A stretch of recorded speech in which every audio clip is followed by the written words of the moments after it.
যাই হোক ধোয়া উড়ো যাই হোক টাকা তো তুলতেই হবে।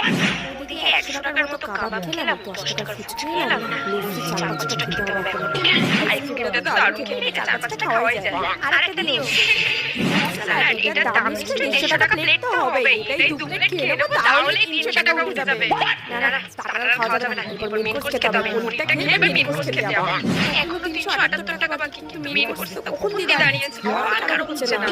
বাবা এক ঘন্টা লাইন দিয়ে এবার জায়গা পেলাম, 378 টাকা এবার খেয়ে তুলতেই হবে, তার বেশি হলে তো মন্দই হয় না। আরে এটা বলতে চিংড়ি তো ভালোই দাম আছে, ভালোই হয়েছে, এবার আমার টাকাটা উঠে যাবে বাবা। ডাল এঁচোড় চিংড়ি কিছু খাবো না, শুধু ভালো ভালো খাবার খাবো, পমফ্রেট নিয়ে নিয়েছি, মাংস নিয়েছি, আর এক পিস নিতে হবে। আর তো খেতে পাচ্ছি না, এবার যে কি করি, কিন্তু এখন তো 60 টাকা বাকি রয়েছে, মিষ্টি খেয়ে 60 টাকা তুলতেই হবে, আরো দুটো মিষ্টি নিতে হবে, নাহলে তো 60 টাকা উঠবে না। এই তো 10 টাকা শরবত খেয়ে নিলাম আজকে, আমার 800 টাকা উঠে গেছে, ভালোই হলো, হজম হয়ে গেল, 10 টাকা উঠেও গেল, এবার বাড়ি যাই।